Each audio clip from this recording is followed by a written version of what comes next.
Amerika ang sinisisi ng China dahil sa isang destroyer na kanilang namataan malapit sa Parasil Island at inakusahan pa ng China dahil sa kanila ang ganitong gawain ay nakakasira daw ang peace ability sa relihiyon ng South China Sea. Well, ano nga kaya ang dahilan ng Estados Unidos para magsagawa ng isang operasyon sa mainit na pinag-aagawang lugar sa relihiyon sa South China Sea? At higit sa lahat, totoo nga kaya ang binibintang ng bansang China sa US? Well, mga idol, yan ang ating sasagutin sa bidyong ito. Gayunpaman, sa ngayon patuloy pa rin na sinasagawa mahigpit na pagbabantay ng China sa pinagtatalunan na relihiyon. Na kung saan mga idol ay inakusahan pa ng China ang Amerika dahil sa pagpasok sa katubigan na walang pahintulot mula sa bansang China.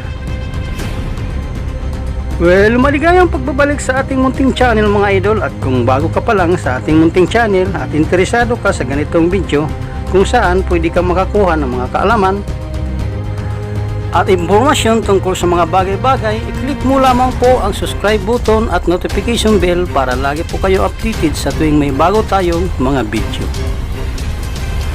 Kaya naman, simulan na natin.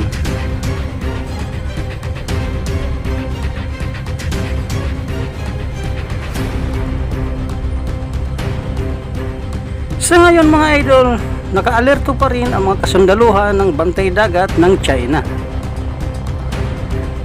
Sa kadahilanan sinasabi ng China na pinasok ang kanilang nasasakupang katubigan ng barkong pandigma ng Estados Unidos na kung saan inakusahan pa ng China ang Amerika dahil sa pagpasok sa katubigan na walang pahintulot mula sa bansang China.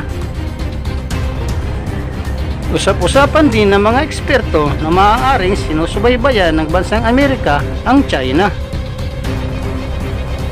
Dahil na rin sa pagbuo nito ng pwersa sa relihiyon sa South China Sea na alam naman natin na halos sinakop na ng bansang China ang malawak na karagatan. Samantala sa issue naman tungkol sa pinasok ng US Navy ang karagatan ng China, ayon sa report ng website ng The Guardian, itinanggi ng hukbong pandagat ng Estados Unidos na pinasok nila ang teritoryo ng bansang China. Na kung saan ayon sa militar ng China, isang destroyer ang kanilang namataan na naglalayag malapit sa pinag-aagawan na Parasil Island.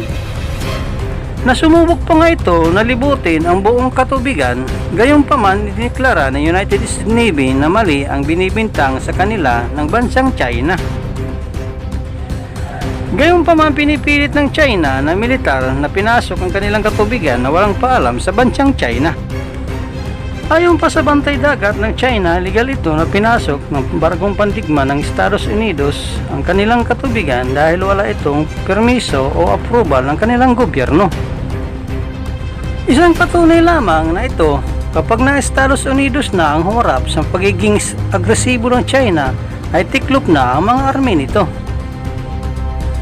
At inukusahan pa ng China ang Estados Unidos na pagtindi ng tensyon sa relihiyon.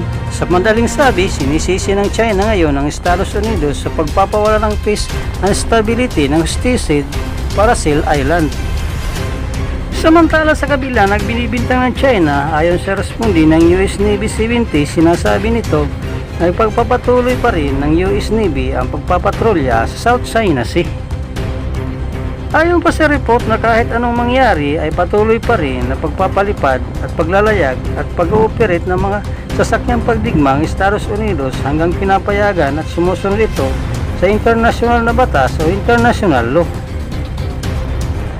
Matatandaan natin mga idol na ang Parasil Island ay isang pinag-aagawan archipelago na may lawak na ito na 7 square kilometers South China Sea. Na kung saan sa loob ng Parasil Island ay mayroong tipak na kontrol ng China sa mga isla, at sa katunayan pa nga mga idol, nag-install pa ng mga militar ng China ng mga outpost sa base militar nito. Habang inaangkin din nito ang Taiwan at bansang Vietnam. Ang pagbibintang nito na pinasok ng US Navy ng teritoryo ng China ay nangyari noong 2022, buwan ng Hulyo. Na kung saan sinasabi ng China na isang US destroyer din ang naglayag sa kanilang teritoryo na nakakasira daw ito ng peace stability ng buong relihiyon. Ayon pa sa mga eksperto sa seguridad, ang pagpapadala ng US security ay isang hakbang upang palakasin pa ang kanilang depensa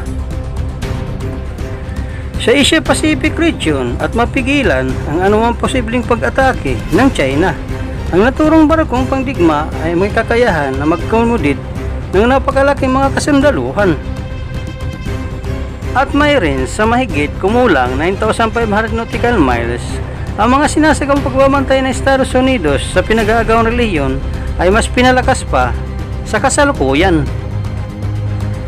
na kung saan kasama na rin sa pagbabantay ng US Navy ang mga Philippine Coast Guard o PCG.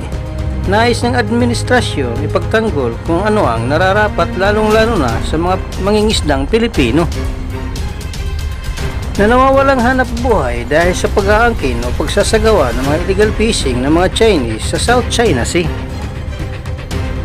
Samantala, alam niyo mga idol na halos milyon-milyon na nawawala taon-taon dahil sa mga illegal na pangingisda ng mga Chino sa ating katubigan, na tunay naman na pagmamayari ng ating bansang Pilipinas. Ayon naman sa official website ng CNN News, ang USS Regal Key ay isa sa mga expeditionary station base ng United States Navy at nakatutok sa mga transportasyon sa malalaking kagamitan. Ganon din naman ang pagpapatakbo ng mga helicopter at overcraft. Ang pagdideploy nito ng barkong pagdigma ay isa ring bahagi ng pagbibigay suporta ng 7th Fleet ng Expeditionary Strike Group at Marine Expeditionary Forces sa kabila ng pagkakaroon ng territorial field sa South China Sea, na kung saan nagkaroon ng malaking pagbabago sa politika at seguridad sa relihiyon at patuloy sa pagsusulong ng United States sa kanilang mga interes sa West Philippine Sea. Sa ngayon mga idol, sinasabi na nag-aalala ang China sa posibilidad ng pagtaas ng militarasyon ng relihiyon, partikular na sa West Philippine Sea. Subalit hindi pa espesyal na nagbibigay ng pahayag ang bansang China kaugnay sa mga bagong deployment ng US military. Habang patuloy naman ang pagtutok ng United States sa kanilang mga interes sa relihiyon, ang mga karatig bansa naman ay patuloy na pagtitiyak ng kanilang kaligtasan at seguridad sa gitna ng tensyon sa relihiyon sa South China Sea. Samantala mga idol, sa gitna ng patuloy ng pagtutunggali ng United States at China sa naturang relihiyon, naghahanap ng United States Navy ng mga paraan upang mapalakas ang kanilang posisyon sa relihiyon. Isa sa mga tugon ng United States Navy sa hamon na ito ay ang pagdideploy ng mga barkong pandigma sa South China Sea na ginawa upang masiguro ang kaligtasan at seguridad ng mga sundalo sa labas ng bansa. Samantala mga idol, ang barko naman ay mayroong malawak na hanay ng kakayahan, kabilang na mga taas na antas na pagpuprotekta at mas mabilis na paglalakbay, mas malakas na kakayahan sa pag-atake. Isa sa mga kakayahan mga idol ng US Navy ay ang kakayahang magtustos ng pangangailangan ng sundalo sa laot.